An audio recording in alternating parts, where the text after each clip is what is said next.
Salam Bapak Ibu dan Saudara yang dikasihi Tuhan Yesus Kristus. Terima kasih tetap setia mendukung channel Hati yang Gembira ini di dalam pengabaran Injil Kerajaan Surga. Kasih karunia dan damai sejahtera beserta kita semua. Dalam debat kali ini, Ki Ahmad dan Erben sungguh luar biasa untuk melawan Wifi dan Cuma yang penuh dengan asumsi dan dibantah oleh Ki Ahmad dan Erben dengan data baik melalui Alkitab dan Quran dan hadis. Mari kita buka hati dan pikiran kita dan kita terima kebenaran itu hanya dari Tuhan Yesus Kristus, Sang Penebus Juru Selamat yang hidup. Dukung terus channel ini dengan cara like, komen, dan subscribe, serta share. Kiranya damai Kristus beserta kita.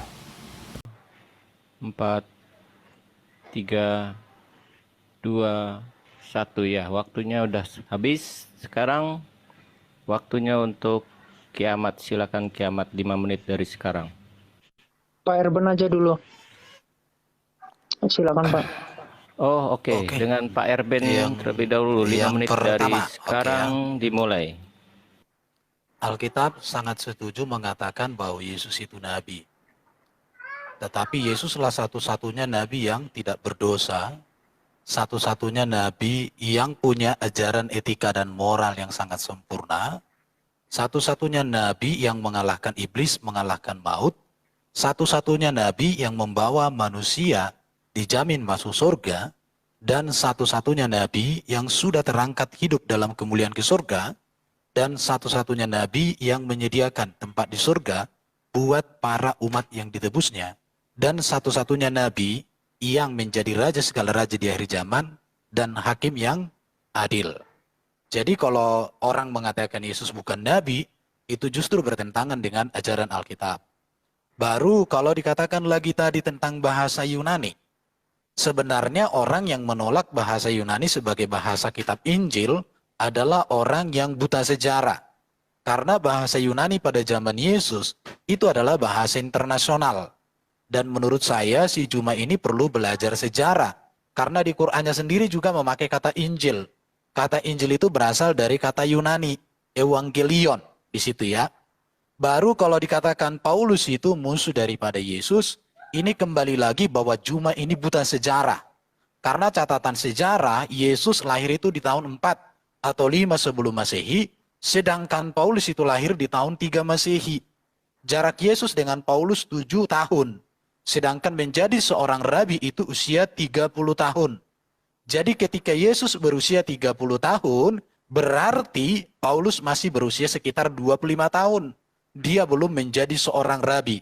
Kembali, Bro Cuma ini selalu berbicara di awang-awang, tidak pernah meneliti data, sehingga hanya bibir yang berbicara, tetapi data tidak akurat. Itu. Jadi kalau dikatakan lagi bahwa yang dinubuatkan Nabi yang seperti Musa itu sudah dikunci di dalam Mazmur 147, ayat 14, 19, 20. Bahwa Tuhan tidak akan pernah berbicara lagi setelah bangsa Israel dipilih melalui bangsa lain. Dan Muhammad itu adalah bangsa Arab, bukan keturunan Yakub. Keturunan Yakub itu 12 suku. Jadi Nabi itu harus berasal dari 12 suku Israel. Di situ, jadi Bro Cuma, tolonglah, jangan hanya narasi bibir, tetapi harus berbasis data yang bisa dibawa di muka umum. Karena kita hadir untuk mencerdaskan kehidupan berbangsa dan bernegara dan beragama. Bukan membodoh-bodohi orang bodoh. Jangan sampai kita orang cerdas di kalangan orang bodoh, tapi hari kita menjadi orang cerdas di kalangan orang jenius. Lanjut Bro Kiamat. Ya, masih ada waktunya ya. Nah, saya mau memberitahu nih, boleh di-pause bentar waktunya. Ada berapa menit? 1 menit 55 detik. Bentar, boleh minta tolong Umi Mican Oke, bentar. diperbesar layarnya.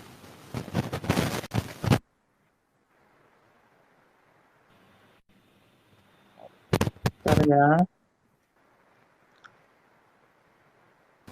di aku oke, wait ya, wait.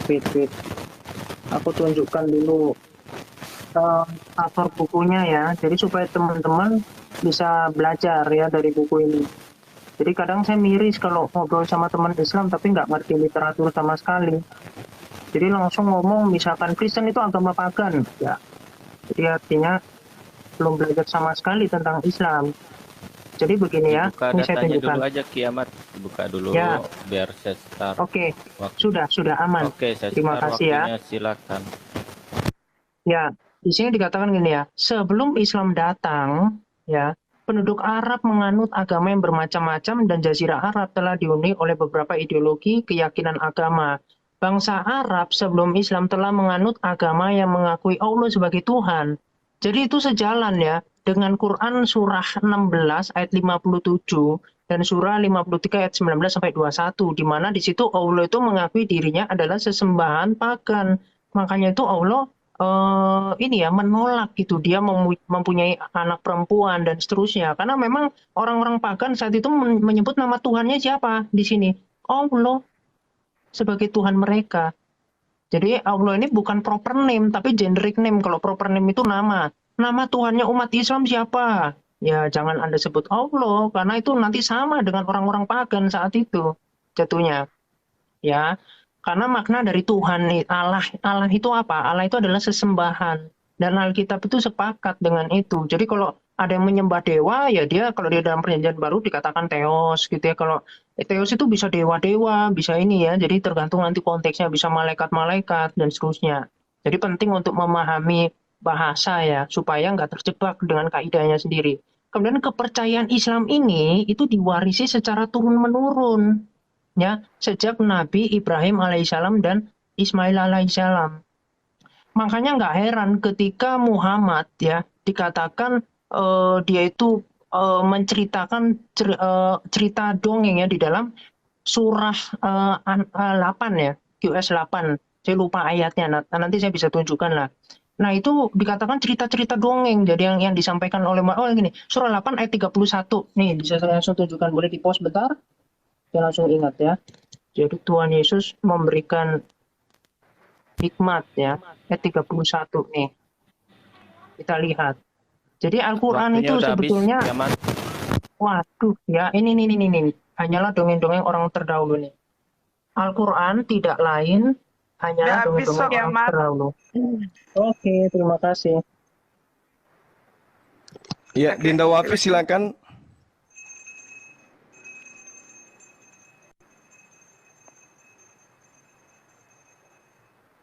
Cek Ustaz bunyi. Wafi, ya. Ada. Oke, jelas ya suara saya ya. Jelas, Bang.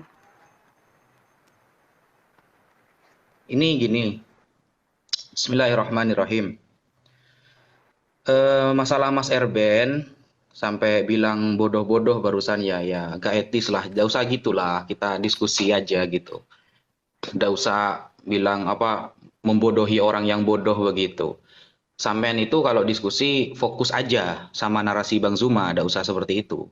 Karena kalau saya tanyakan Anda dengan satu pertanyaan, ketika awal mula Bible ya bahasa asli Yesus dari Aramaik diterjemah ya Pentateuch diterjemah menjadi Yunani itu para rabi saat itu menggunakan manuskrip apa? Kan seperti itu nanti pertanyaannya. Dan fakta sejarahnya Anda tidak akan pernah tahu begitu. Kemudian kiamat. Nah, kenapa gini? Saya ada niat diskusi kalau sama kiamat ya.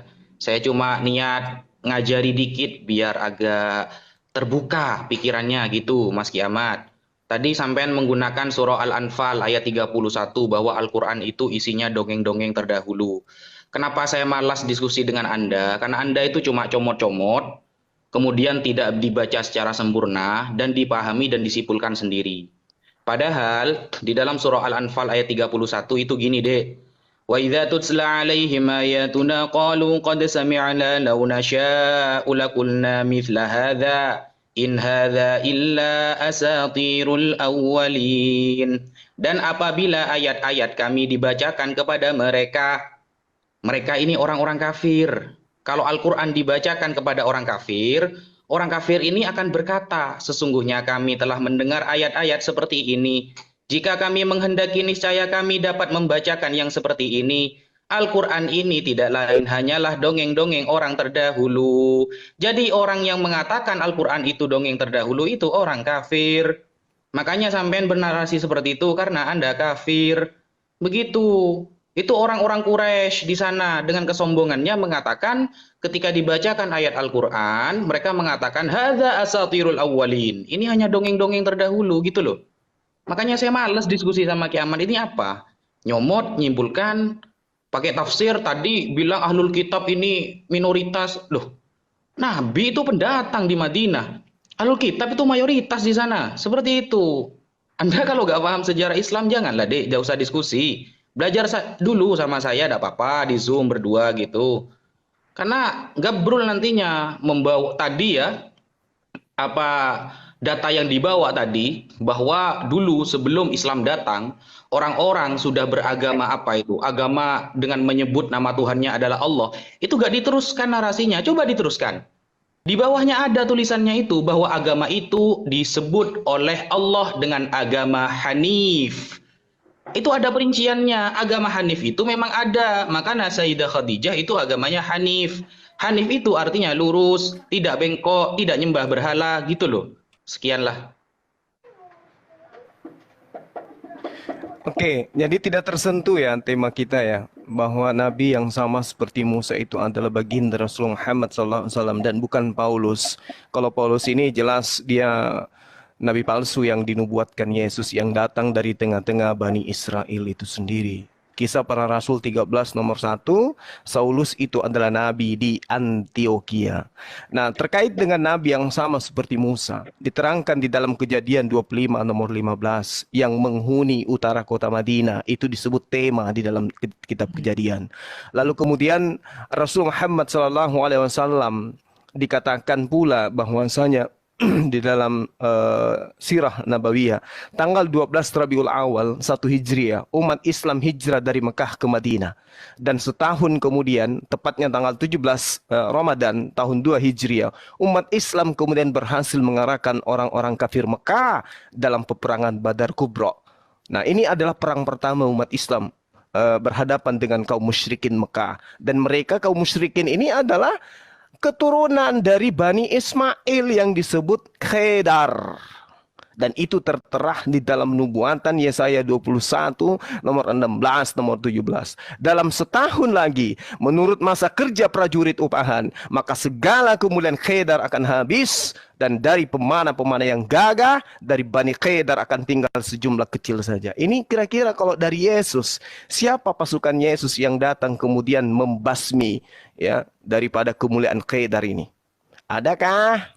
Adakah pasukan Paulus yang datang membasmi Bani Khedar sesuai dengan Yesaya 21 nomor 16 nomor 17? Tidak ada sama sekali. Ini digenapi oleh perang Badar, yang mana Rasul Muhammad SAW pada tahun 2 Hijriah, setahun setelah 1 Hijriah, kemudian beliau melumpuhkan kota Mekah, di mana kota Mekah itu berpenghuni dari keturunan Khedar. Hayo, kalau ada bantahan silakan bantah data itu. Data yang ada dalam kitabnya agama Yahudi, bukan di kitab kalian ya. Lalu kemudian dikatakan dalam Yesaya, di situ sangat jelas dikatakan bahwa umat Islam ini akan mempunyai nyanyian baru untuk memuji Allah. Yesaya 42 nomor 10 nomor 12, nyanyikan nyanyian baru bagi Tuhan. Mana nyanyian baru itu? Dalam bahasa Yunani? Enggak mungkin. Tidak mungkin. Halo. Pasti bahasa dari keturunan Abraham alaihissalam. Demikian. Ya, waktunya habis. Ya. Umi, Iya, ya. mungkin ada yang bisa pakai layar gitu yang di bawah biar timernya. Ya, yang bisa tampilkan timer, betul, betul. Oke, siapa yang bisa tampilkan timer? Tolong typing. Biar saya turun. Abudi Makasih, bisa Pak Ustadz tampilkan Juma. timer nggak? Salam kenal Guna Islam. Ustadz Najah. Assalamualaikum. Saya Iya, turun iya, di saya bawah berapa tadi? jadi moderator. Umi. Makasih, Ya, saya makasih berapa Bang, tadi? makasih. Yesaya ada Bang Alif, 42 ayat ada berapa Bang tadi? Alif bentar. Yesaya berapa tadi? 21 nomor 16 nomor 17 ini adalah nabi yang sama seperti Musa yang melumpuhkan kota tempat kediaman Kedar, dan itu tidak dilakukan oleh Paulus apalagi Udah. Yesus. Assalamualaikum Kang Alif. Saya Bisa bantu timer Kang Alif? Waalaikumsalam warahmatullah. Sebentar Mi, siapkan bentar. Boleh sebentar.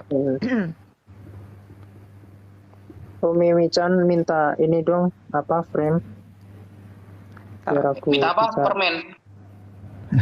Ya, permen Ini, lato-lato minta. Jadi gini, Kurang jelas suaranya, Bro. buat para narasumber Ya. saran ya. Jadi gini, kita siapkan timer, jangan minta di on off kan ya. Jadi sesuaikan aja, siapkan data. Jadi waktu tetap berjalan, silahkan Anda siapkan data gitu. Oh gitu. Ya berarti nyebut Saya- ayat doang boleh ya? Nggak perlu dibaca. Kalau Kayak cuma Zulma tadi. kalau baca ayat itu sudah termasuk nunjukin data. Apa disebutin aja surat apa gitu. Ini kesepakatannya berapa menit? Mungkin dinaikkan 6 menit ya, jadi satu orang 3 menit begitu. Oh iya. Saya bawa satu HP ini, nggak bisa book on cam ini. Nggak apa-apa disebutkan, ini dibacakan aja Ustaz. Mm-mm. Oke, udah bisa kita tanggapi? Bentar. Berapa Oh menit? iya ya. Silakan Pak Erban dulu aja deh. Oke. Ya. Yang pertama ya, kalau Bro Juma mengatakan bahwa Paulus itu nabi palsu, maka pernyataan Bro ini sebenarnya bertentangan dengan surat Yasin 14. Dalam tafsir Ibnu Katsir dikatakan bahwa Paulus itu adalah murid Nabi Isa. Nabi Isa yang dianggap oleh orang Muslim sebagai Yesus Kristus. Jadi sebenarnya saya jadi bertanya-tanya apakah Ibnu Katsir yang salah, yang hidupnya lebih dekat dengan zaman Muhammad, atau Juma yang lahir di daerah Makassar yang ribuan tahun setelah Nabi Muhammad. Saya tidak mengerti bagaimana. Ini ada datanya, saya tunjukkan di sini. Ini ya. Jadi bahwa tafsir Ibnu Katsir bicara seperti itu ini. Ada Paulus ini. Nah, itu yang pertama. Tafsir Ibnu Katsir surat Yasin 14 itu ya. Oke, saya tidak usah sampai ke sana. Saya sudah sebutkan ayatnya. Itu yang berikut. Baru kalau kalian pun sibuk menyerang Paulus, saya melihat secara ajaran etika dan moral dan secara perlakuan Paulus setelah bertobat, tidak ada yang bertentangan dengan Yesus. Tapi kalau dibandingkan dengan Nabi Muhammad, justru Nabi Muhammad yang sangat bertentangan dengan Yesus. Karena ajaran Paulus itu tidak pernah mengajarkan orang untuk membenci, untuk membunuh, untuk merampok, untuk memperkosa, untuk kawin yang nggak jelas. Itu nggak pernah. Dan itu sesuai inline dengan ajaran Yesus, Bro Juma. Itu yang harus saya sampaikan. Baru tadi Sinaja katakan, dari mana Septuaginta menerjemahkan? Septuaginta menerjemahkan itu ada dari tulisan Esra. Esra itu dari Yosia. Yosia ini kemudian dari Samuel. Samuel baru dari Musa. Ada data sejarahnya. Jadi sebelum kamu bertanya, membuktikan. Justru nanti kalau saya tanya, Quran 1924 dikanonisasi di Mesir, di sana itu sumbernya dari mana? Kenapa waktu itu malah banyak dibuang Quran, dilemparkan ke Sungai Nil? Itu yang nanti kamu bingung. Dan itu aku baca dari bukunya Profesor Munim Siri, yang seorang guru besar. Tapi nanti kalau sampai ke sana kamu bisa jantungan. Belum lagi nanti kalau kita bicara seperti yang sampaikan Bro Kiamat tadi, ada Quran yang dimakan rayap atau dimakan burung dan lain sebagainya. Belum lagi Quran yang tidak digantikan, surah-surah yang tak tergantikan itu. Nanti Bro Kiamat ke situ. Bisa tunjukkan data-data kok kita. Saya ini buka datanya nih. Ini ya. Mana ini? Kameranya. Bro Kiamat, ngomong aja Bro, sambil saya tunjukkan data. Iya.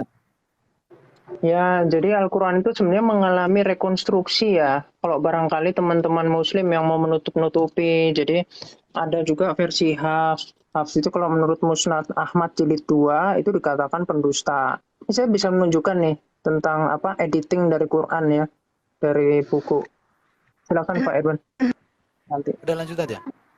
Lanjut, habiskan aja. Ya. Oh, saya mau buka kamera barangkali. Tapi Oh ya, oke. uh-uh. Ya, boleh ini minta print-nya. Nah, oke. Saya sebetulnya heran ya sama teman-teman Muslim yang membenci Paulus. Paulus itu pribadi yang ini ya, ketika dia berdosa, ketika dia sebelumnya sebelum Yesus Kristus pilih ya di Kisah Para Rasul 9 ayat 5, dia memang betul seorang pembunuh ya, dia itu pengejar pengikut-pengikut Kristus, tetapi justru bisa dilihat bagaimana ketika Kristus itu merubah dia menjadi pribadi yang begitu mulia ya. Nah, kita tadi bicara tentang manuskrip ya. Ternyata teman-teman Muslim ketika menyerang itu nggak tahu diri bahwa autografi dari Quran itu disempurnakan loh, dirubah-rubah. Ini penulisan pun dirubah melalui proses editing. Anda bisa dengarkan ceramah para ulama ya. Ini saya tunjukkan aja. Jadi memang mengalami perubahan. Makanya ada yang namanya kanonisasi. Ada perbedaan dari Quran versi khas, ada Quran versi Wars, dan seterusnya. Jangan bicara nanti, oh itu hanya berbeda dialektika. Oh, nggak bisa. Anda kalau bilang antara burung dalam bahasa Indonesia itu adalah hewan, kemudian burung misalkan di Jawa itu adalah kemaluan misalkan ya, itu beda jauh. Tapi kalau antara Hafs dengan Kolun misalkan, itu sangat dekat maknanya, tapi bahkan bisa berlawanan. Itu artinya bukan dialek, tapi memang tidak kesesuaian dari hafalan. Dan Alkitab itu terjaga dengan apa? Dengan manuskrip yang banyak, 26.000. Nah, jadi narasi dari Quran Anda mengatakan Taurat itu telah diubah-ubah, Injil dan seterusnya, itu menunjukkan bahwa Allah itu sebenarnya tidak percaya diri dengan kitabnya sendiri.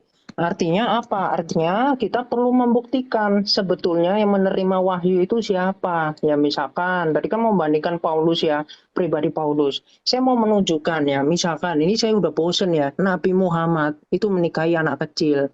Yang harusnya pada zaman Mesir itu saya bisa tunjukkan mereka semua itu menikahi anak seseorang, itu batas menikah bawahnya itu adalah ini di zaman kuno ya, itu 12 tahun ke atas loh. Nah, tapi Muhammad malah setengahnya 6 tahun. Di Bukhari 4738. Saya sudah cek kemarin Bro Zuma mau membantah itu, saya udah cek, saya terjemahkan dengan ini, memang itu menyetujui, bahkan itu banyak hadis yang mengatakan itu. Ya, kemudian menikahi anak menantu yaitu Zainab, surat 3340 ya. Kemudian di hadis Ahmad 1401. Ini temanya apa sih ini? Temanya tidak berdaya, Dinda.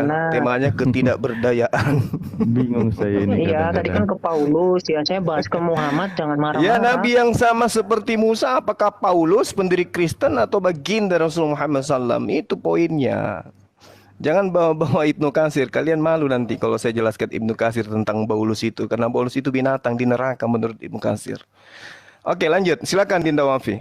Timer jalan ya? Oke. Iya. Bismillahirrahmanirrahim. Tadi Mas Erben bilang Pentateuch ya. Pertama kali ketika diterjemah Yunani itu dari Esra. Coba dibuka datanya Mas Erben, saya ingin tahu. Kalau masalah kanonisasi ya, bukan kanonisasi ya, tapi kodifikasi Al-Quran, yang di Mesir itu apa? Yang dirubah itu apa? Coba tunjukin. Yang dirubah di Mesir itu apa? Dan Mun'im Sirri itu siapa? Ulama liberal kok. Mun'im Sirri itu kenapa kok ditolak oleh mayoritas ulama Islam di Indonesia? Karena dia menghalalkan LGBT. Bukunya banyak. Itu dulu waktu saya diskusi sama Anda, Mas Erben, itu sudah saya jawab itu. Nggak usah pakai Mun'im Sirri. Orang yang menghalalkan LGBT kok dipakai. Apakah Anda pecinta LGBT? Dia tuh orang liberal gitu loh. Nggak usah dipakai. Saya heran kadang ya, kok perkataan orang yang seperti itu yang Anda kutip gitu loh. Nggak ada yang kredibilitasnya lebih hebat lah daripada orang yang suka LGBT gitu. Yang kedua, kemudian tentang ayat Al-Quran yang dimakan kambing katanya. Itu kan dinarasikan dalam dua hadis. Yang pertama hadis yang diriwayatkan oleh Al-Imam Ibnu Majah. Yang kedua diriwayatkan oleh Al-Imam Ahmad dalam Al-Musnad. Kedua-duanya itu adalah termasuk hadis muttorib. Hadis muttorib apa? Yaitu hadis yang matannya sama tapi simpang siur isinya.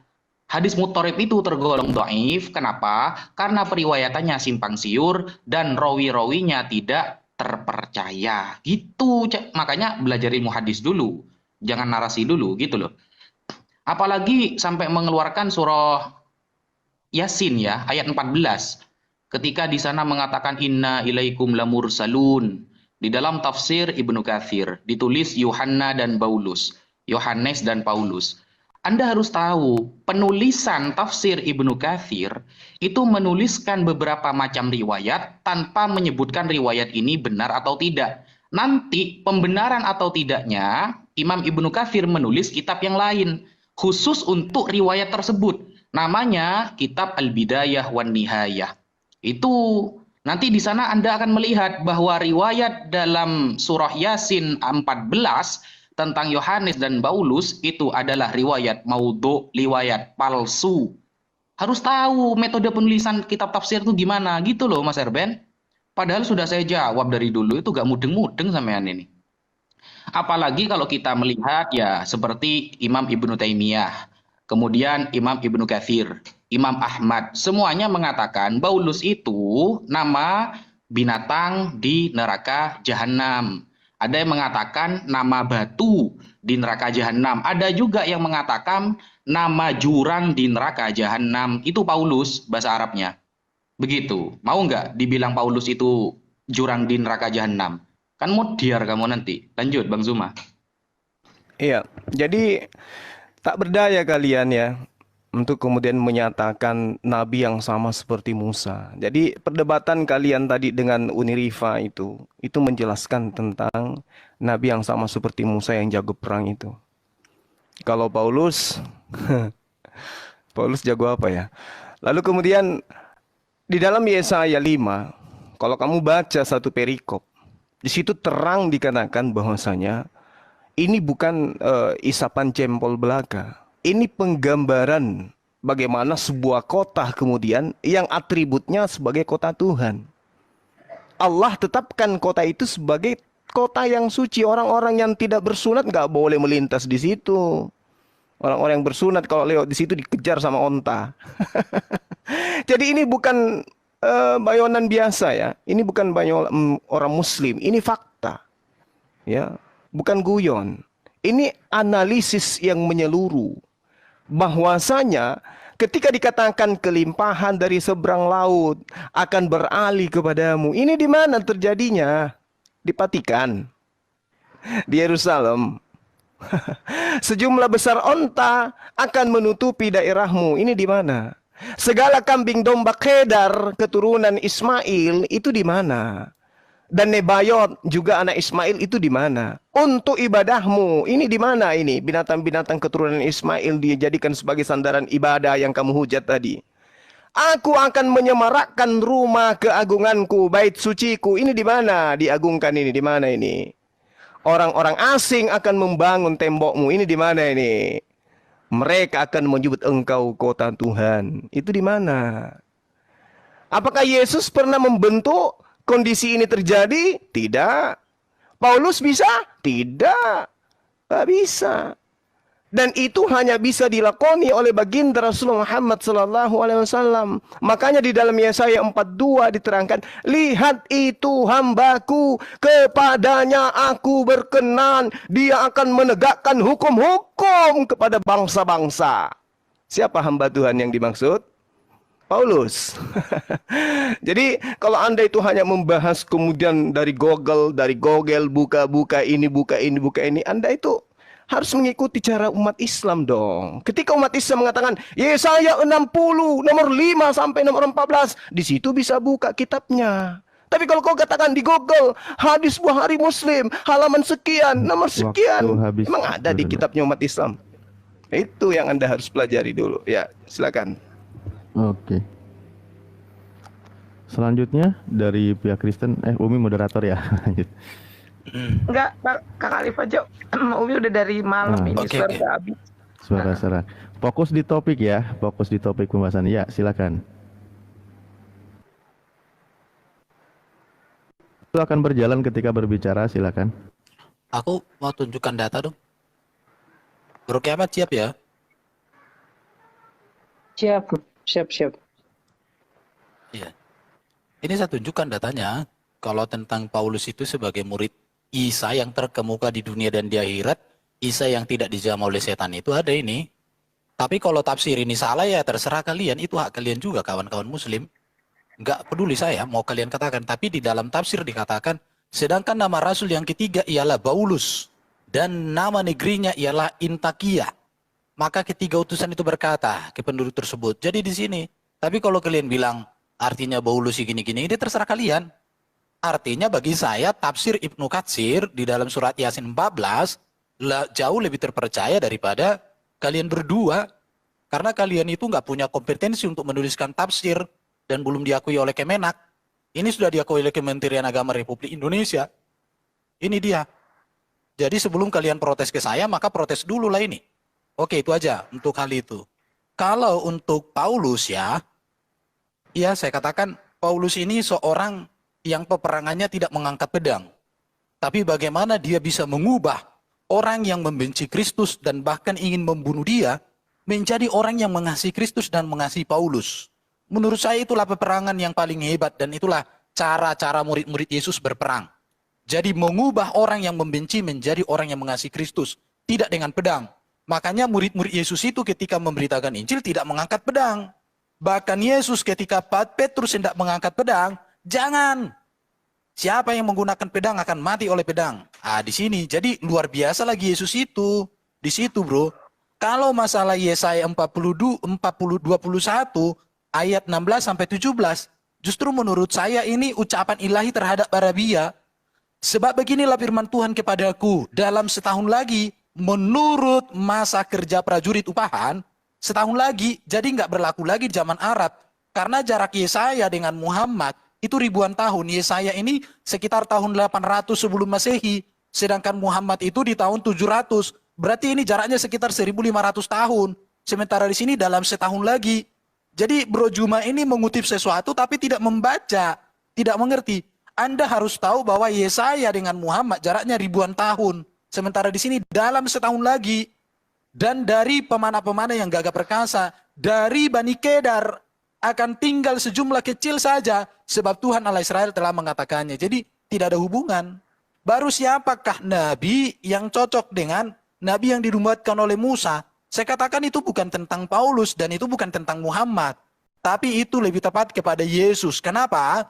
Karena kita melihat di sini bahwa kalau kita lihat ya, itu Musa itu bangsa Israel, Muhammad bangsa Arab. Nggak nyambung. Musa itu sekolah, Muhammad tidak sekolah, tadi Bro katakan. Muhammad seorang buta huruf, sedangkan Musa seorang yang jenius, bahkan sekolah kerajaan. Musa mengadakan banyak mujizat, Nabi Muhammad tidak mengajarkan mujizat, surah 28 ayat 48. Baru kita lihat lagi, Muhammad menerima wahyu melalui malaikat Jibril, sedangkan Musa menerima wahyu langsung dari Allah. Musa melihat langsung kemuliaan Tuhan, Muhammad tidak pernah melihat kemuliaan Tuhan. Ibadah yang dibawa oleh Muhammad, ritualnya itu ada lempar juhro itu, lempar setan. Sedangkan ibadah yang dibawa oleh Musa tidak ada seperti itu. Peraturan ibadah Musa yang diberikan ada kurban pengampunan dosa, ada hari raya perayaan. Sedangkan di dalam Nabi Muhammad nggak ada perayaan, nggak ada kurban. Semuanya bagi-bagi daging. Itu bedanya. Jadi nggak ada kaitan. Nabi yang seperti Musa itu bukan Paulus dan bukan Muhammad. Tetapi yang lebih tepat dengan hal itu adalah Yesus. Di situ. Kenapa saya katakan begitu? Karena ini sudah diklaim juga oleh Alkitab, di mana dikatakan oleh Petrus bahwa Nabi yang seperti Musa itu, Kisah Rasul 3 ayat 11 sampai 26, itu adalah tentang Yesus Kristus. Itu sudah diklaim oleh Petrus bahwa Nabi yang seperti Musa itu adalah Yesus Kristus. Itu di zaman Petrus. Petrus itu berarti di tahun 40 atau 50 Masehi. Sedangkan Muhammad tahun 700. Kenapa telat klaimnya itu? Karena Muhammad baru datang sekitar 650 tahun.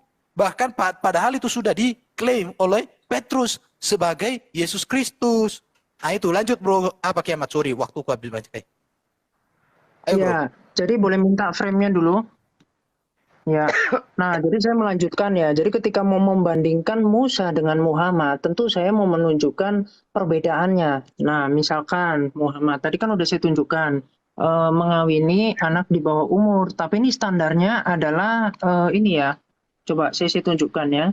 Ini sebetulnya menarik kalau waktunya banyak ini. Nah ini dari tesis ya, dari tesis. Jadi saya bisa tunjukkan. Nah, di sini dikatakan kalau di Yunani itu umurnya 14 tahun menikah.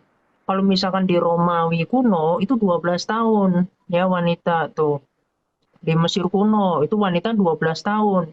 Di Cina itu 15 tahun ya. Kemudian di Eropa itu 12 tahun ya. Jadi kelihatan kalau yang di Arab ini memang secara adab dan budaya itu memang sudah di bawah standar ya, standar normal. Makanya kalau menurut jurnal kesehatan atau psikologi ya itu mohon maaf disebutnya pedofilia. Karena di Bukhari 4738 Aisyah itu disetujui ketika berumur 9 tahun gitu ya. Kemudian Muhammad itu juga menikahi anak menantu. Nah, itu tidak dilakukan oleh Musa. Jadi kalau Anda mau menyamakan itu ada di mana? Di surah 33 ayat 40. Kemudian di dalam Ahmad, ya hadis Ahmad 14010, di situ ketika Muhammad melihat seorang wanita, dia suka dengan Zainab saat itu, dia langsung mendatangi istri siapa? Istri anaknya. Oke, waktu habis. Oke. Itu ya perbedaannya. Kembali fokus ke tema ya. Ini kayaknya tafadhol dari pihak Muslim, Ustaz Naja dan Bro Alif. Kan kita membandingkan apakah Musa ini betul. Silakan Ustaz Wafi. Muhammad ini penerus Musa, begitu. Nanti saya lanjutkan. Bismillahirrahmanirrahim. Seperti biasa ya, yang pertama Mas Erben cuma ngutip-ngutip ayat saja sih. Tadi mengatakan Musa itu diberikan mukjizat. Kalau Nabi Muhammad tidak, dalam QS 28 ayat QS 28 ayat 48 surah Al-Qasas ya maksudnya. Surah Qasas ayat 48. Ini entah Mas Erben apa hanya baca terjemahannya atau tidak paham konteksnya. Dari awal seperti itu. Tadi saya sudah perjelas. Penulisan tafsir Ibnu Katsir itu caranya menyebutkan beberapa riwayat. Nanti penjelasan riwayat itu benar atau tidak, beliau tulis di kitab satunya namanya Al-Bidayah wan Nihayah. Malah Mas Erben bilang, ini tafsir Ibnu Katsir lebih terpercaya bro. Kamu udah bisa buat tafsir. Dengarkan jawaban kami lalu bernarasi Bro Erben. Mengenai surah Al-Qasas 48 yang bahwa Nabi Muhammad sallallahu alaihi wasallam tidak diberikan mukjizat sebagaimana Nabi Musa yang kamu utarakan. Di sana padahal sudah jelas ayatnya. Falamma ja'ahumul haqqu min indina qalu laula utiya mithla ma utiya Musa. Awalam yakfuru bima utiya Musa min qabl qalu sihrani tadhahara wa qalu inna bikullin kafirun. Jadi ketika Rasulullah diturunkan Al-Qur'an, Allah memberitahukan kepada orang-orang kafir bahwa Al-Quran adalah mukjizat Nabi Muhammad. Orang kafir ini mengatakan itu hanya sihir. Musa memiliki mukjizat dan Muhammad tidak memiliki mukjizat. Ini fitnahan orang kafir bro. Yang kamu pakai ini. Gitu loh. Dan ini sudah membuktikan di ayat pertama sudah. Falamma ja'ahumul haqqo. Ketika Al-Quran itu datang kepada Rasulullah, lalu memberitakan bahwa itu mukjizat Rasulullah, lalu ada bantahan dari orang kafir. Tapi ya tidak apa-apa sih, karena memang Anda orang kafir. Jadi perkataannya ya sama dengan ayat ini. Pertentangan orang kafir kepada Nabi Muhammad. Itu dijawab di ayat setelahnya oleh Allah Subhanahu wa Ta'ala. Kemudian Mas Kiamat bawa-bawa nikah pedofilia itu ya. Saya kira tidak nyambung loh. Karena ini persamaan tentang Nabi Muhammad dan Nabi Musa, kok malah bawa pedofil itu kemana arahnya? Kamu nanti mati kutu kalau bawa ke sana. Lanjutlah Bang Zuma. Oke, Gak nyambung kiamat ini. Lanjut Bang. Ya, emang dia namanya juga manusia Google. Mati lampu habis dia. Jadi Nabi Musa itu menerima wahyu pertama di gunung, yaitu Gunung Sinai. Rasul Muhammad SAW juga menerima di gunung, yaitu Gunung Jabal Nur. Ayo, Yesus di mana? Paulus di mana? Di padang pasir. Paulus itu di padang pasir ketika dia jalan ke Damsik. Sementara nubuatan Yesus waspadalah kepada nabi palsu yang akan mengatakan Mesias ada di gurun pasir. Dan itu adalah Paulus. Sementara ketika Rasul Muhammad SAW itu menerima wahyu sama seperti Musa, itu di gunung. Juga diceritakan di dalam Ulangan 33 nomor 1, nomor 2. Inilah berkat yang diberikan Musa, abdi Allah, kepada orang Israel sebelum ia mati. Tuhan berkata, Tuhan datang dari Sinai dan terbit kepada mereka dari Seir yang nampak bersinar dari pegunungan Paran. Ini Paran, ini siapa ini? Keturunan Ismail. Dan dia datang di tengah-tengah puluhan ribu orang kudus. Siapa yang memimpin orang-orang kudus bersunat untuk memerangi kemudian Mekah, kota Faran, area Faran? Siapa itu? Yesus. Lalu kemudian dikatakan di dalam syariat baru yang diceritakan kemudian dalam Al-Quran, ya, Nabi Musa alaihissalam juga itu datang membawa kitab Torah. Syariat baru yang belum pernah diajarkan oleh para nabi. Apa itu? Taurat yang dibawa oleh Nabi Musa alaihissalam. Nah, lalu kemudian Nabi Muhammad sallallahu alaihi wasallam juga diterangkan di dalam Al-Quran, dia datang membawa Al-Quran yang mengandung syariat baru. Jadi kalau Anda menyamakan antara syariatnya Musa dengan syariatnya baginda Rasulullah Muhammad SAW, memang beda. Karena syariatnya Musa itu baru bagi kaumnya Bani Israel. Dan juga syariatnya baginda Rasulullah Muhammad SAW itu baru untuk seluruh manusia. Bukan cuma satu golongan saja. Itu yang perlu Anda pahami. Lalu Yesus datang untuk siapa dia? Syariat apa yang dibawa oleh Yesus? Paulus syariat apa yang dibawa? Ketawa itu penting biar sehat. Jadi ketika Anda mengatakan bahwa Nabi palsu tadi, ketika Anda menjelaskan dengan Unirifa, Nabi yang sama seperti Musa itu jelas baginda Rasulullah Muhammad sallallahu alaihi wasallam, bukan yang lain, bukan Yesus, apalagi Paulus. Paulus itu nabi loh. Kalian harus pahami, Paulus itu nabi tapi palsu. Ya, Kisah Pewarta 13 nomor 1. Dan ada beberapa nabi dan pengajar di Antioquia. Salah satunya adalah Om Saulus. Dan itulah pendiri agama Kristen yang mengajarkan kalian menyembah manusia. Sementara nabi yang benar, termasuk Nabi Yesus yang sudah diakui oleh saudara Erben tadi, ya, itu jelas datang kepada Bani Israel. Jadi Tuhannya orang Kristen yang bernama Yesus itu diakui oleh Erben adalah seorang nabi. Berarti nabinya umat Islam, yaitu Nabi Isa alaihissalam yang kemudian dipalsukan namanya menjadi Zeus demi untuk menyenangkan hati Romawi dan Yunani, itu hanya nabi yang dituhankan oleh teman-teman Kristen. Sadarlah kawan. Ya. Alhamdulillah waktu habis. Ya, selanjutnya dari pihak Kristen, waktu akan berjalan ketika Bro Kiamat mulai duluan. berbicara. Monggo. Ya, jadi saya mau langsung tanggapi aja ya. Jadi kalau misalkan membahas tentang nabi palsu, sebetulnya tadi saya udah kasih ya dalil ya. Di Bukhari 2 itu dikatakan per awal dari wahyu itu ciri-cirinya adalah bunyi lonceng. Nah, tetapi di dalam hadis Musnad Ahmad 8496 di situ dikatakan bunyi lonceng itu adalah setan atau iblis.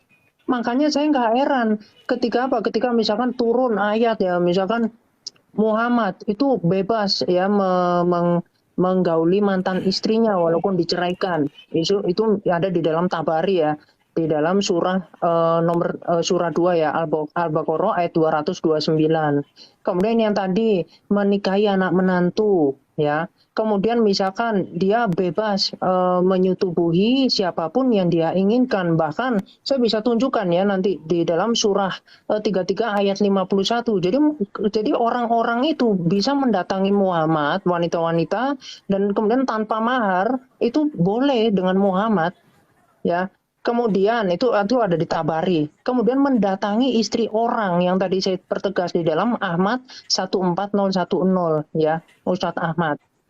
Nah, makanya ini saya bandingkan dengan Musa. Kalau Musa memang tujuannya dia untuk memberitakan Taurat ya, menjadi suri tauladan. Nah, sedangkan Muhammad apa suri tauladannya ya. Nah, sedangkan dia untuk berperang ini saya bisa tunjukkan ya di dalam ini ya. Bentar.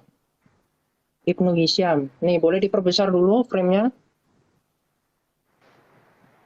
Umi, diperbesar dulu Umi. Waduh, waktu saya terbuang. Ngomong waktu. aja bro, ngomong aja sambil nanti ditunjukkan. Ini nih saya mau menunjukkan data. Jadi biar nggak ini ya. Di pause kok, di pause aman. Ya.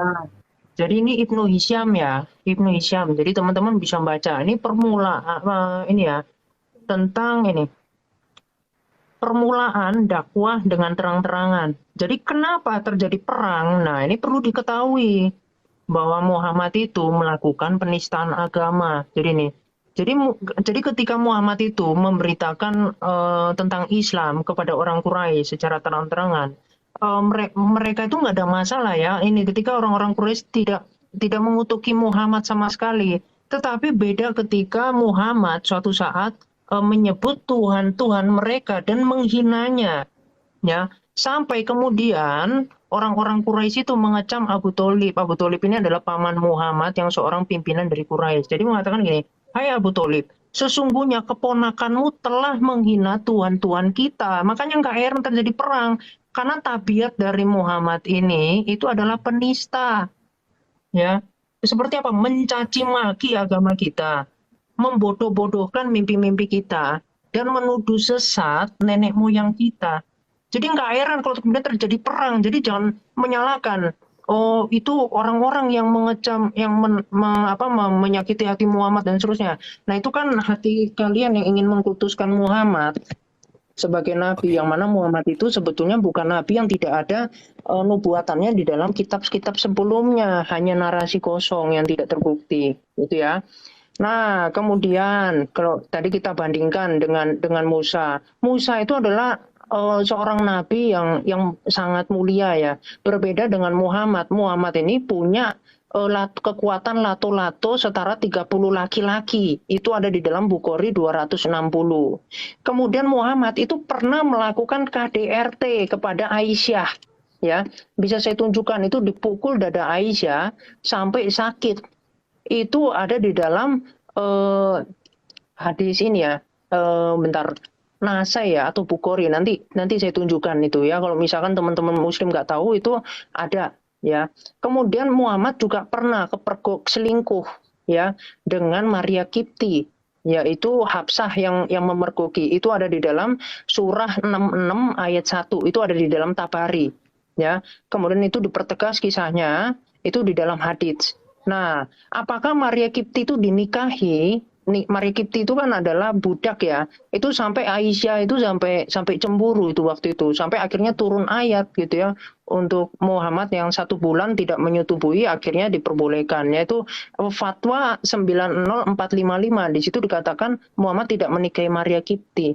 Jadi justru ini pertanyaan ya. Ya kira-kira gitu Pak Erban, silakan. Oke, Mohon maaf aku ditaruh di layar yang waktunya besar. Aku ditaruh di yang layar besar. Boleh di-pause dulu. Kalau ulangan 18, kita lihat ya kelahiran ya. Musa lahir dari suku Lewi, Yesus lahir dari suku Yehuda. Jadi suku Lewi dengan suku Yehuda itu saudara, itu ya. Jadi ini nggak ada hubungan dengan Muhammad. Muhammad itu kaum Arab. Itu nggak ada saudara dengan Musa. Baru masa kecil Musa akan dibunuh oleh bangsa Mesir, Yesus pun akan dibunuh oleh Herodes. Panggilan Musa dipanggil keluar dari Mesir, Yesus pun dipanggil keluar dari Mesir setelah Herodes mati. Kita lihat lagi kepemimpinan, Musa memimpin bangsa Israel keluar dari Mesir menuju tanah Kanaan. Yesus pun memimpin umatnya dari dunia menuju surga yang kekal. Baru pengajaran, Musa menyampaikan hukum Taurat dalam kitab perjanjian lama. Yesus menggenapi hukum Taurat dalam kitab perjanjian baru. Sedangkan Muhammad menghapus hukum Taurat. Dihapus semua, nggak ada. Musa adalah Nabi Israel, Yesus pun Nabi di Israel. Yesus berperan sebagai apa? Yesus berperan sebagai Nabi, Imam Besar dan Raja. Jadi ini tepat. Kita lihat lagi, perbuatan ajaib, Musa melakukan banyak mujizat, Yesus pun. Musa diurapi oleh Roh Kudus, Yesus juga penuh dengan Roh Kudus. Kesetiaan kepada hukum Taurat, Musa dengan setia menuju kepada hukum Taurat. Demikian juga Kristus menuju kepada dirinya dan Roh Kudus sebagai cara Allah, menggenapi kehendak serta dan seterusnya. Ada tanda tanya di sini ya. Waktu habis. Jadi kita lihat hukum-hukum ibadah, semua sejalan. Tapi kalau habis. dengan Muhammad semua berbeda, ibadahnya semua berbeda. Ini data-datanya, silahkan dibaca. Suaraku nggak kedengeran ya? Oke. Oke, Ya, sudah. selanjutnya dari pihak Muslim, 6 menit waktu akan berjalan ketika berbicara. Monggo Bang. Oke, baik. Jadi kalau berbicara tentang cabul, persundalan, kemudian zina, itu kitab yang digunakan Kristen jagonya. Kalau Rasulullah Muhammad SAW kemudian diceritakan sedetail itu, ya kita punya kitab sahihah, yang dia punya cuman Google. Yang paham tentang kitabnya umat Islam, ya umat Islam, bukan umat Google. Mati lampu selesai. Nah, kemudian di dalam kitabnya orang Yahudi, pencabulan, pensundalan, persinahan, itu bergejibun. Bahkan Tuhannya orang Kristen itu, kalau kita lihat, itu berasal dari hasil persinahan dari kakek buyutnya. Jadi Kristen tidak punya kemudian Tuhan sekiranya kakeknya tidak berzina. Oke ya, dicatat itu ya. Kristen tidak punya Tuhan bernama Yesus kalau kakeknya Yesus tidak melakukan pencabulan, persundalan, persinahan. Tapi kitabnya mereka tidak sedetail apa yang diceritakan oleh si penghujat ini. Ya, kalau kita tanya, Yesus ngapain aja? Itu tidak diterangkan secara detail. Karena kenapa? Ajaran Yesus itu melalui banyak meja-meja editan, revisian. Bagaimana dengan Paulus? Oh, apalagi Paulus, bapaknya aja nggak ditahu siapa. Bagaimana mau diceritakan hari per hari? Kalau baginda Rasul Muhammad SAW, apapun yang ada di dalam kehidupannya itu diceritakan oleh para perawi. Sejarah hidupnya dalam sirah nabawiyah. Nah, ending daripada itu semua muncul penyesat-penyesat seperti ini. Sedangkan orang-orang yang hidup sesaman baginda Rasulullah Muhammad SAW itu tidak ada yang menceritakan seperti yang mereka kemudian narasikan. Ini si penghujat ini udah berapa kali bawa hadits dan sebenarnya saya sudah malas berhadapan dengan dia. Dia ini korban terjemahan. Dia katakan menggauli hewan, menggauli binatang. Saya jelaskan secara original teks tidak ada menggauli tapi membawa binatang. Korban sesamanya pembuat link gitu. Umat Islam tidak mudah dibodohin seperti itu. Nah, lalu kemudian ketika kembali kepada tema Nabi yang sama seperti Musa. Nabi Musa alaihissalam jelas mendirikan rumah ibadah yang banyak kemudian dikunjungi oleh manusia. Namanya tabernakel. Yesus mendirikan rumah ibadah yang mana? Paulus mendirikan rumah ibadah yang mana kemudian? Nggak ada. Baginda Rasul Muhammad SAW kemudian mendirikan Ka'bah. Dan itu sampai hari ini tetap menjalankan nubuatan, penggenapan nubuatan. Orang dari seberang semuanya akan datang memberikan yang terbaik terhadap negeri yang dipilih oleh Tuhan. Dan itu hanya terjadi pada baginda Rasul Muhammad SAW. Yesus, Paulus lewat. Silakan Dinda Wafi. Oke, bismillahirrahmanirrahim. Ini kiamat ini gimana sih Bang? Kok apa ya? Temanya kok kemana-mana ini? Padahal sudah ada ketentuannya loh temanya.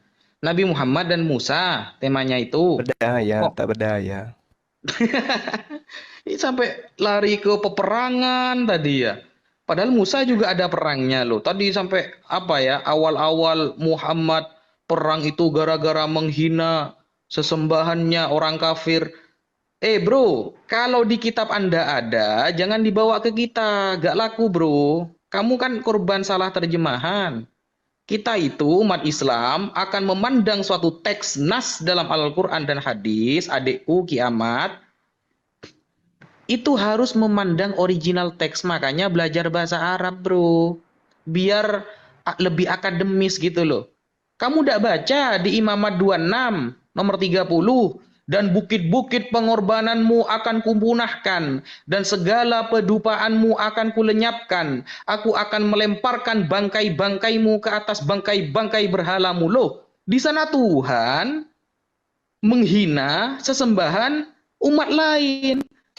Yang berhala itu disembah oleh umat lain, oleh Tuhan dipanggil bangkai. Bangkai-bangkai berhalamu, dan hatiku akan muak melihatmu jedar. Selamat datang kiamat di hari kiamat. Gitu.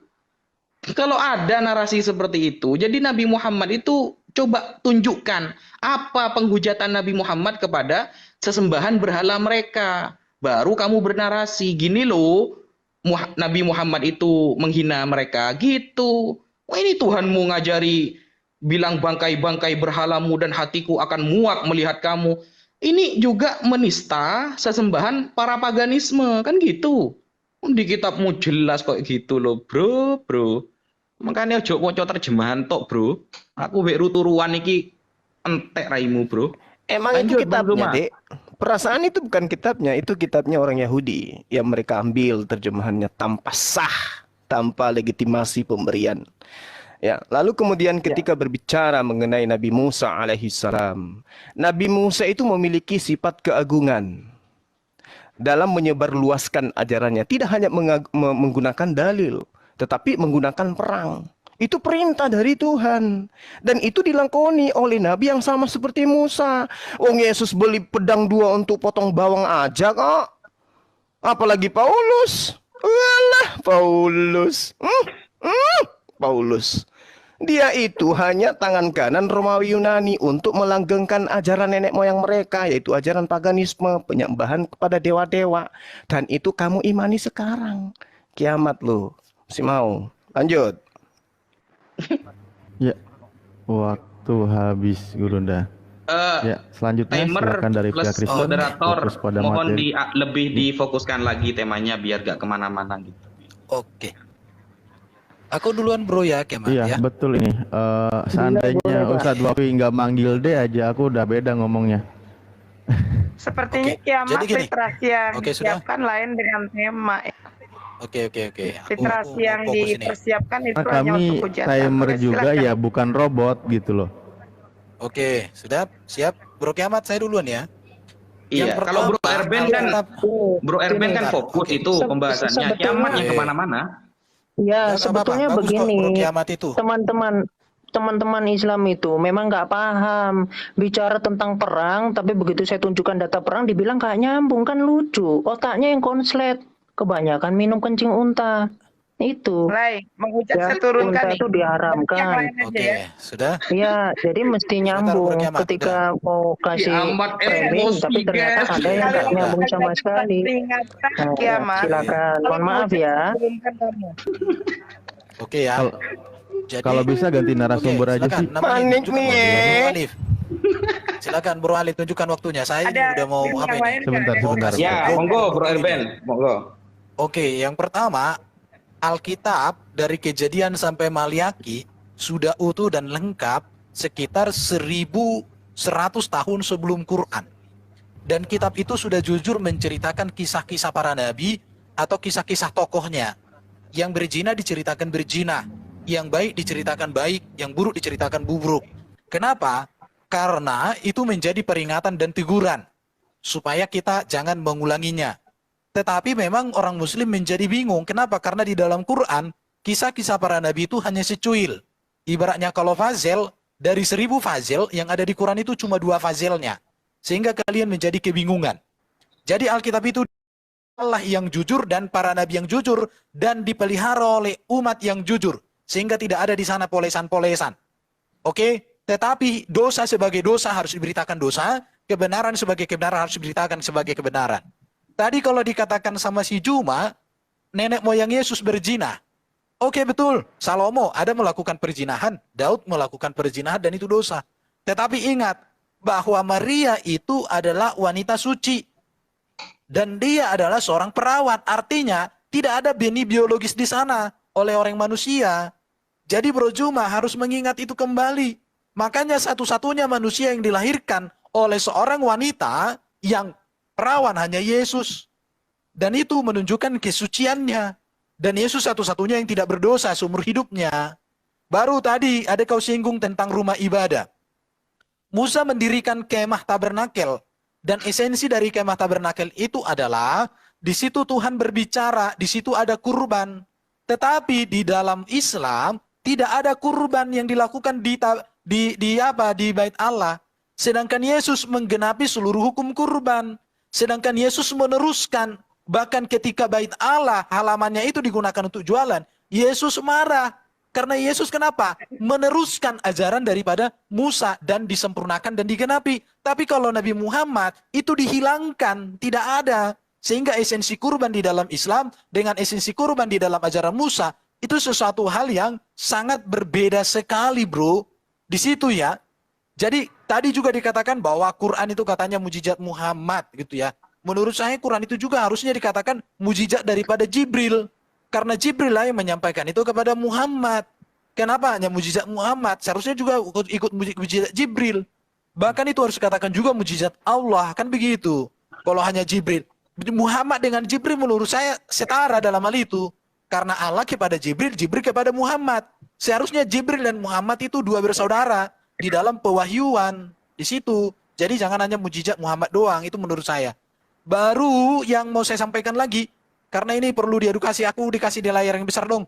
Supaya saya kasih tahu sama teman-teman muslim ini, bahwa Yesus itu seorang nabi di dalam Alkitab. Ini data-datanya saya tunjukkan ya. Saya ditaruh ini nih, data-data. Jadi Yesus itulah satu-satunya nabi yang kudus sempurna, makanya kalau ada nabi yang penuh dosa kami tolak. Bahkan Paulus pun tidak menjadi patokan bagi orang Kristen, tapi Yesus. Karena Paulus juga meneruskan ajaran Yesus. Ini bukti-buktinya. Bahkan seorang nabi yang lebih besar. Di sini ini ada data-datanya. Yesus itu nabi yang paling besar. Semua ada data-data Alkitab. Baru apa perbedaan Yesus sebagai nabi dengan para nabi? Kalau Yesus itu diutus dulu oleh Allah firman-Nya, kemudian dilahirkan. Setelah dilahirkan baru dia mengajar dan bermujizat. Kemudian Yesus mati, bangkit dan mulia, naik ke surga. Dan dia akan datang dari surga menjadi raja segala raja, hakim yang adil. Sedangkan kalau para nabi secara umum dilahirkan dulu, setelah dilahirkan dipanggil, kemudian diutus, baru mengajar bermujizat, mati menantikan kebangkitan. Kalau Yesus dia mati, dibangkitkan, kemudian dia naik ke surga. Kalau para nabi menantikan kebangkitan, kalau Yesus tidak lagi. Justru Yesus nanti di hari zaman akan membangkitkan orang-orang salehnya. Ini keren bro. Jadi nggak masalah orang Kristen memiliki nabi seperti Yesus. Yesus itulah nabi yang dinubuatkan dalam Alkitab PL banyak sekali. Di sini ya, para nabi menantikan. Oke, Bro Kiamat lanjut. Ya, boleh diperbesar frame saya. Boleh diperbesar. Wait timernya. Ini ya, saya tunjukkan. Jadi tadi itu Aisyah ya. Aisyah yang di KDRT oleh Muhammad itu ada di dalam hadis Muslim volume 3 buku nomor 43 hadis nomor 648. Nah, kalau yang ini ketika Muhammad itu kepergok ini ya, dengan budak yaitu Maria Kipti ya. Ini saya sudah tandai. Jadi di sini bisa dilihat ya. Jadi kenapa saya bahas ini? Karena memang perlu dibandingkan Musa dengan Muhammad. Jadi jangan kepanasan karena memang tidak apple to apple. Bahkan Muhammad itu nanti bisa kita lihat Muhammad itu siapa ya supaya ini. Jadi dikatakan ini wahai Rasulullah. Ini menurut Muhammad bin ini ya seterusnya. Ini di dalam tafsir At-Tabari ya, At-Tabari. Jadi ini literasi yang baik ya. Wahai Rasulullah, Anda melakukan ini di rumah saya. Ini nih Hafsah ya, Hafsah. Dan di atas ranjang saya. Akhirnya Rasulullah mengharamkan Maria dan seterusnya. Nah, ini langsung cepet aja supaya ceritanya yang panjang ya. Jadi di sini dikatakan begini. Salah seorang istri Nabi yaitu Hafsah memergoki Rasulullah SAW bersama budak wanitanya yaitu Maria Kipti di rumah sang istri tersebut. Hafsah ya. Maka dia berkata, wahai Rasulullah, bagaimana mungkin ini bisa terjadi padahal aku wanita yang paling lemah di antara para istrimu. Rasulullah SAW lalu bersabda padanya, diamlah, Ya, jangan waktu beritahukan ini habis. kepada siapapun. Ya, itu ya. Waktu habis. Silakan nanti dibaca ya teman-teman ya, itu keren itu. Ya. Narasumber aja yang inilah, saya Temur aja. Waktu akan berjalan ketika berbicara. Tafadhol. Dinda Wafi duluan atau gimana? Lanjut Bang Suman dulu, Bang Suman dulu. Iya. Jadi ketika saudara kita ini membawa narasi seperti itu lalu kemudian mati lampu. Saya nggak bisa bayangkan gitu ya. Jadi kalau Anda mengatakan ya, tadi saudara Eren mengatakan bahwasanya Yesus itu nabi yang suci. Nenekmu kiper lah, aku bilang. Bagaimana caranya nabi suci tapi dia mati terkutuk? Benar nggak Yesus itu mati terkutuk? Terkutuk dia, kematian Yesus itu mati terkutuk. Apakah Musa mati dalam keadaan terkutuk? Tidak dong. Musa matinya sama seperti baginda Rasulullah Muhammad sallallahu alaihi wasallam. Lalu saudara Erben mengatakan Yesus lahir dari perawan. Satu-satunya nabi yang lahir dari perawan. Berarti nggak sama seperti Musa. Kalah di situ ya, kasihan kali lah kalau dikatakan seperti itu. Lalu kemudian berbicara mengenai Musa ya.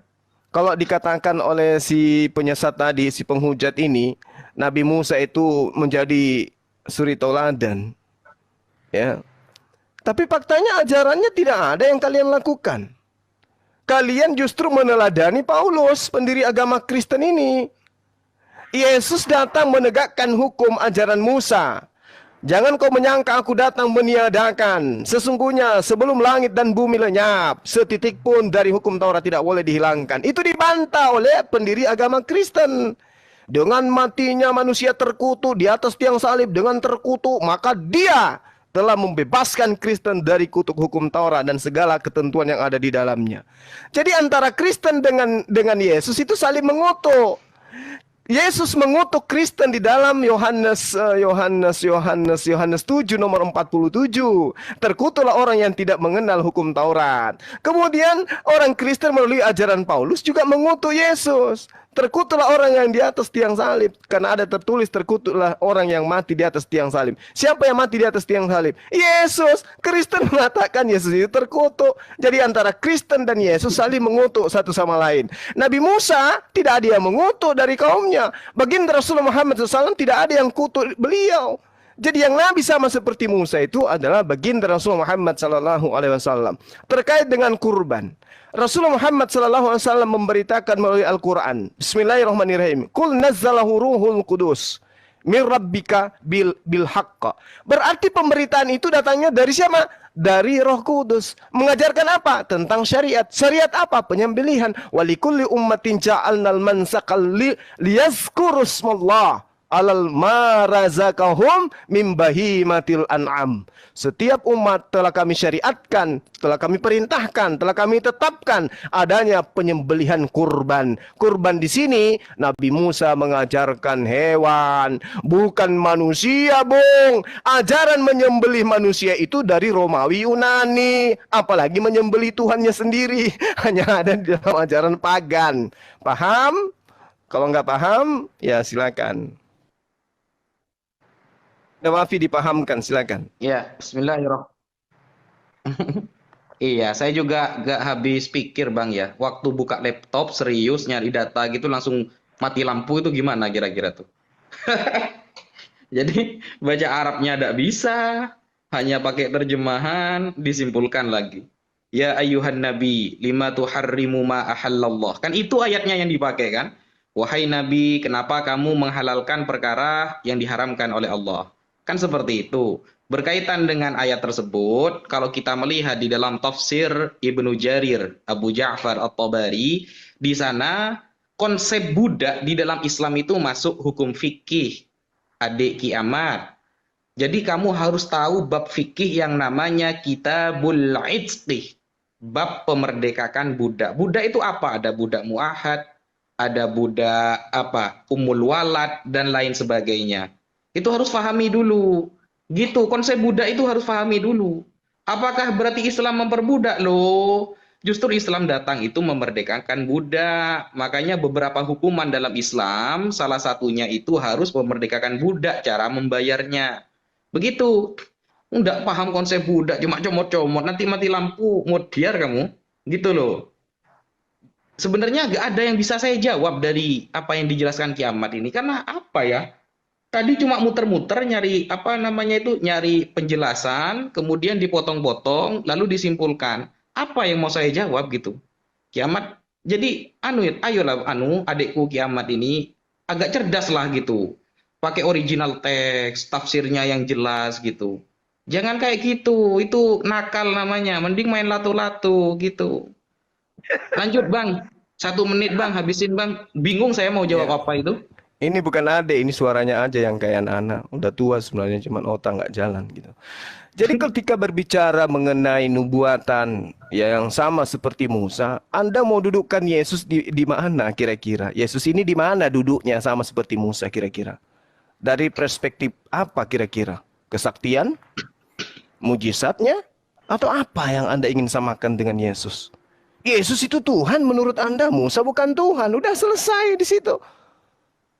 Yesus itu jelmaan Bapa, Father, Dewa Senior, yang kalian sebut Theos, tapi kalian malu menyebutnya, makanya mengatakan Bapa. Itu datang menjelma menjadi manusia. Musa itu bukan penjelmaan dewa, Bung. Ya, orang Romawi, orang Yunani tidak menyentuh kepada Musa, dia nyentuhnya kepada Yesus. Jadi tidak ada itu kesamaan Yesus dengan Musa, nggak ada. Satu Tuhan, satu utusan Tuhan, beda. Ya, ayo sadar. Habis waktunya Ustaz tadi. Baik, terima kasih. Lanjut. Yang pertama, yang mengatakan bahwa Yesus itu jelmaan Bapa, ajaran odong-odong, ajaran lato-lato. Karena tidak ada ajaran Alkitab dan ajaran Kristen mengatakan Yesus jelmaan Bapa. Sekali lagi saya ulangi sama Juma, yang mengatakan bahwa Yesus jelmaan Bapa, ajaran lato-lato. Jadi Juma percaya kepada ajaran lato-lato. Mantap. Oke. Itu yang pertama yang mau saya sampaikan. Bagi orang Kristen, Musa jadi teladan. Dan orang Kristen mengikuti teladan Musa. Makanya Musa itu memiliki ajaran yang luar biasa. Saya mau tunjukkan ini ya. Di dalam Keluaran 20 jelas dikatakan bahwa orang Kristen, salah satu contoh ya, tidak menyembah selain kepada Adonai Elohim, Bapa di surga. Dan orang Kristen menyembah Yesus sebagai Mesias, sebagai Raja, bukan sebagai Adonai Elohim. Oke, jangan menyebut nama Tuhan Allahmu dengan sembarangan. Kami nggak pernah sikit-sikit kalau kalian. Bahkan ada orang bawa bom di gereja, panggil nama itu, nggak ada. Kemudian dikatakan, hormati ayahmu, ya, jangan membunuh. Wah, siapa yang suka membunuh? Itu ajaran kolok-kolok. Jangan berzina. Berzina itu tahu apa? Mengingini istri orang lain atau memikirkan istri orang lain. Ketika istri orang lain dalam berpakaian seksi tiba-tiba timbul birahi. Itu namanya berzina. Jangan mencuri atau merampok. Kita nggak pernah merampok punya orang. Ada saudagar lewat, tiba-tiba kita habisin, nggak pernah.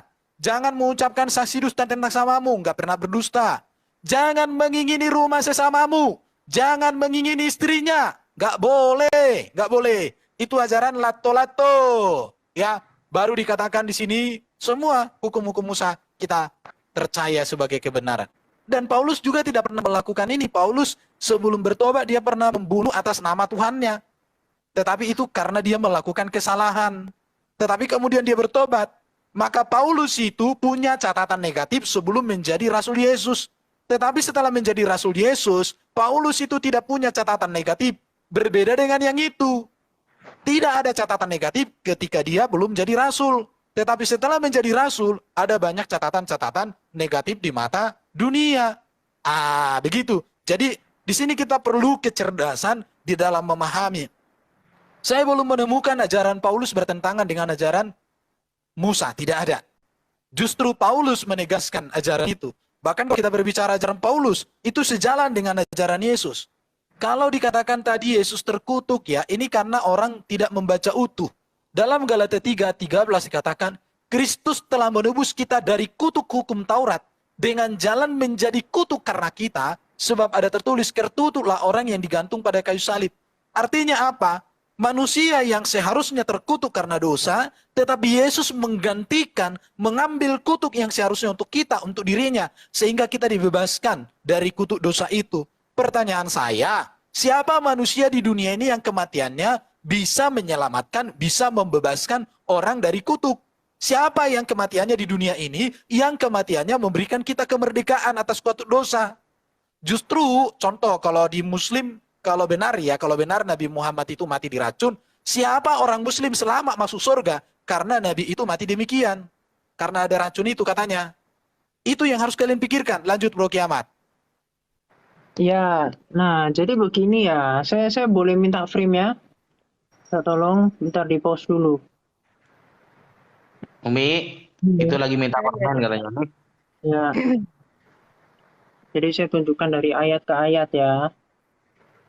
Jadi begini ya, kalau misalkan kita sudah paham tentang Al-Quran, tentu kita tahu Al-Quran ini adalah kitab klarifikasi. Oh gini ya, Bro Naja tadi bilang ya, oh dia nggak bisa menjawab. Memang nggak bisa jawab, orang saya kasih data kok. Memang itu yang terjadi, mau jawab apa, mau bantah apa, ya memang nggak mampu menolak. Saya bisa tunjukkan sampai ke fatwanya juga, ya. Jadi supaya nggak terlalu malu, saya nggak tunjukkan yang terlalu vulgar ya. Jadi gini, misalkan di dalam An-Nahl 103, di sini dikatakan, dan kita akan lihat ya, nabi palsu itu kriterianya seperti apa. Nih, dan sesungguhnya kami mengetahui bahwa mereka berkata, sesungguhnya Al-Quran itu hanya diajarkan oleh seorang manusia kepadanya Muhammad. Ya, jadi teman-teman bisa lihat bagaimana mayoritas saat itu menilai Muhammad. Tentu kalau kita mau menilai diri kita, itu jangan diri kita yang menilai. Artinya Anda hanya melihat dari sisi intern Anda, tetapi ketika Anda berhikmat, Anda melihat ekstern dan Anda mempelajari sejarah, baru Anda paham bahwa Al-Quran ini adalah kitab klarifikasi. Ketika Muhammad dituduh misalkan tentang celana merah ya di surat 3 ayat 161 ketika perang Badar. Nah, maka dia berusaha untuk mengklarifikasi dengan turunnya ayat. Misalkan dia mau menikahi anak menantu, maka turunlah ayat itu kita klarifikasi. Apakah yang seperti ini yang dari Tuhan? Nah, kemudian kita lihat ya, tadi kalau ajaran yang dongeng itu ada ya di surah 8 ayat 31. Terus ini misalkan Muhammad ini tukang nguping ya, karena Muhammad kan suka bergaul dengan orang-orang Yahudi gitu, makanya tahu tentang Taurat. Ini misalkan Nabi mempercayai semua apa yang didengarnya. Katakanlah dia mempercayai semua yang baik bagi kamu dan seterusnya. Ya, nanti bisa dibaca. Ini waktu saya terbatas. Kalau saya di room saya jelaskan panjang lebar ya. Jadi mohon maaf. Jadi supaya teman-teman catat ya. Nah ini. Jadi mereka ini bisa menulis seperti Al-Quran. Kenapa? Karena Al-Quran ini di dalam Al-Anfal 31. Karena Al-Quran itu adalah cerita turun-menurun. Makanya di sini kami dapat membacakannya seperti ini. Atau dapat melafalkan seperti yang Muhammad katakan. Begitu ya. Waktu habis. Ada. Ya, selanjutnya dari pihak Muslim 6 menit. Waktu akan berjalan ketika berbicara. Silakan Dinda Wafi. Oke, Bang. Bismillahirrahmanirrahim. Kotak saya diperbesar dong, Umi. Siap. Ini. Jadi memang susah ya ngobrol dengan agama Kristen itu susah teman-teman ya.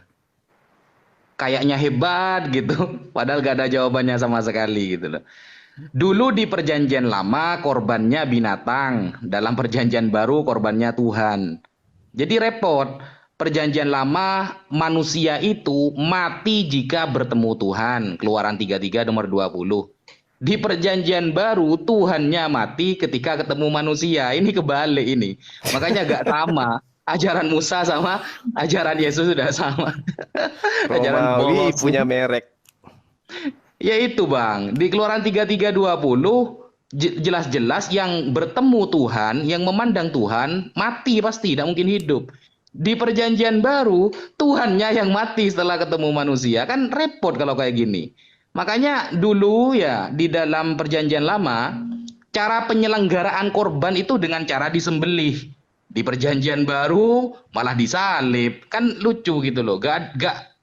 Ini bukan penyempurnaan namanya, ini pembatalan ini, gitu. Nah, pertanyaan saya gini Mas Erben, karena kiamat tadi apa ya, cuma ngoceh aja ya, celotehan aja. Matius 2 nomor 23 Mas Erben, di sana kan dikatakan, setibanya di sana ia pun tinggal di sebuah kota yang bernama Nazaret. Hal itu terjadi supaya genaplah firman yang disampaikan oleh nabi-nabi bahwa ia akan disebut orang Nazaret. Yohanes 1 nomor 45 juga disebutkan begini. Filipus bertemu dengan Nathanael dan berkata kepadanya, kami telah menemukan dia yang disebut oleh Musa dalam kitab Taurat dan oleh para nabi, yaitu Yesus anak Yusuf dari Nazaret. Nah ini dijelaskan dalam kitab Taurat katanya dan oleh para nabi. Dalam dua ayat tersebut, Matius dan Yohanes, Yesus itu telah dinubuatkan dalam kitab Taurat Musa.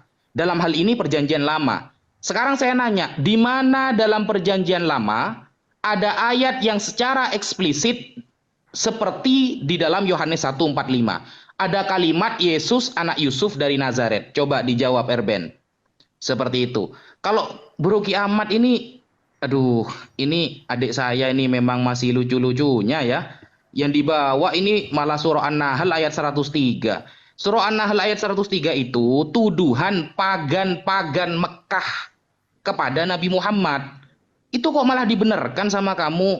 Kamu pagan tah? Berarti Kiamat mengakui kalau dia paganisme, karena itu tuduhan paganisme penyembah berhala musyrik Mekah kepada Nabi Muhammad gitu loh. Monggo Bang Zuma. Oke, jadi Erben ini gimana Erben? Aduh, Anda harus banyak belajar Erben. Tuhan kamu itu yang adalah senior, father. Itu dijelaskan di dalam ajaran Nabimu Paulus ya, ketika mengirim surat ke Filipi. Di dalam Filipi 2 nomor 7, melainkan si father ini mengosongkan dirinya. Jadi Tuhanmu itu yang mengosongkan diri menjadi manusia. Itu yang perlu kamu pahami. Jadi dikatakan di dalam original teksnya keno. Keno itu artinya Tuhan itu membuang dirinya lalu menjadi sia-sia, menyerahkan, meninggalkan haknya sebagai Bapa lalu menjadi hamba. Itu yang perlu kamu pahami ya. Belajar lagi supaya kamu tidak begini selamanya. Lalu kemudian di dalam Yesaya 42 nomor 1, Saudara Erben, Nabi yang kemudian datang diutus oleh Tuhan itu akan menyatakan apa yang dinyatakan kepada manusia? Yang dinyatakan itu adalah mesfot, aturan, hukum-hukum, peraturan Tuhan yang akan diajarkan oleh Nabi yang sama seperti Musa.